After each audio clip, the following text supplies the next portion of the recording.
Hey everyone, welcome back to Financial Futures, your go-to source for understanding the latest in economics, government budgets, and your financial well-being. Today, we've got a big topic to break down. The White House is calling for billions of dollars in funding for Social Security, and lawmakers are on the clock to make this happen this month. Before we dive into the details, do me a huge favor, make sure to hit the thumbs up button if you enjoy content like this. And don't forget to subscribe to the channel. We've got a lot of important financial updates coming your way, and you don't want to miss them. Alright, let's get into it. The Biden administration is requesting $15.4 billion for the Social Security Administration. Now, this is part of the broader 2025 fiscal budget that Congress needs to approve within the next few weeks. That's right, lawmakers have a tight deadline to make sure Social Security has the funds it needs to operate smoothly. So what's this money actually going to be used for? It's not going directly to beneficiaries like an increase in Social Security payments. Instead, it's aimed at improving the administration, think faster processing of applications, better customer service, and hiring more staff to address the decade-low staffing levels. That means fewer delays and shorter wait times for you. Let's be honest, how many of us enjoy dealing with Social Security phone lines or waiting months for a disability claim to be processed? Exactly. This funding could help change that by making the system work better for us, the beneficiaries. Currently, the average processing time for Social Security disability insurance, SSDI, applications is around 7.5 months. Imagine being in need and having to wait that long.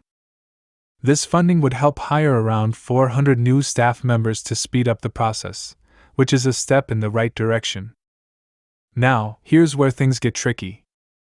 While this funding is critical, it's not guaranteed.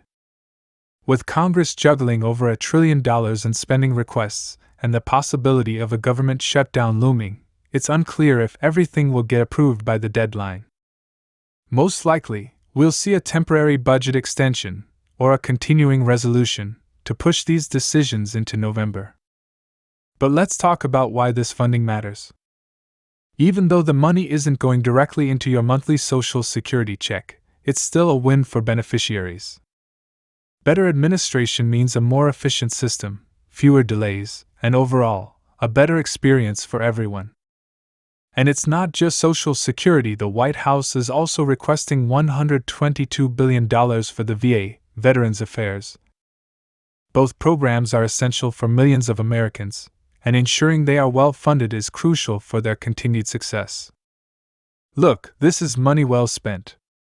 We're talking about helping over 70 million Social Security beneficiaries and millions of veterans.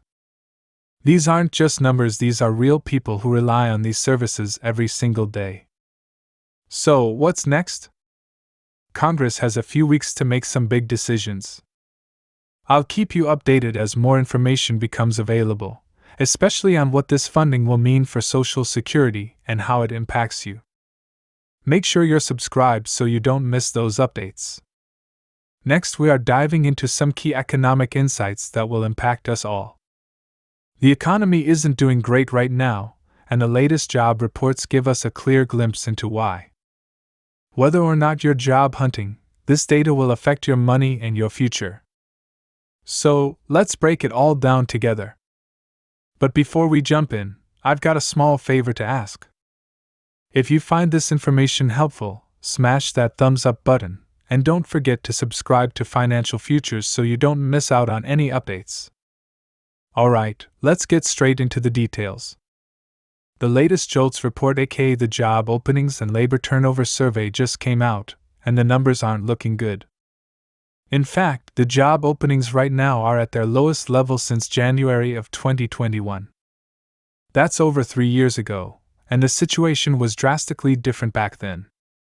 Analysts expected around 8.1 million job openings for the month of July, but we only got 7.6 million. That's 500,000 less than anticipated. To put it into perspective, a few years ago, we were seeing close to 12 million openings. So yes, there's a steep decline in hiring across the country. Now, why does this matter? Even if you're not currently looking for a job, job numbers are one of the most important economic indicators we can track. Jobs represent the health of the economy. If businesses aren't hiring, that means less economic activity overall. And what happens when businesses shrink? People spend less, revenues drop, and the economy starts to contract even further. Fewer jobs mean less spending, and less spending means businesses make less money, which leads to, you guessed it, more job cuts. And let's not forget, high interest rates are also making people less inclined to spend. The Federal Reserve has been increasing rates over the last couple of years, and that's putting pressure on everything from mortgages to auto loans.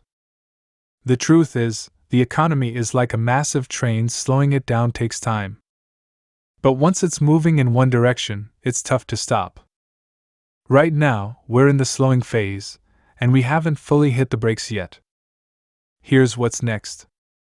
Tomorrow, we've got the non-farm payroll report for August coming out. This is huge, as it will give us more data on job growth, or the lack of it. This report will also help the Federal Reserve make their next big decision on interest rates. If hiring continues to slow, we could be looking at more rate cuts in the near future.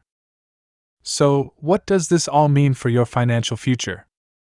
Pay attention to the job market, even if you're not in it right now.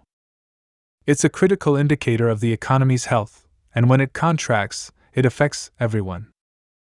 I'll be keeping you updated on tomorrow's big report, so make sure to subscribe and hit the notification bell so you don't miss it.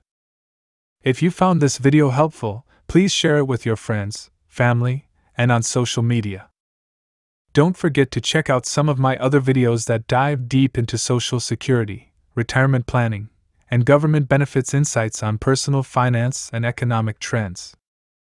Thanks for watching, and I'll see you next time on Financial Futures.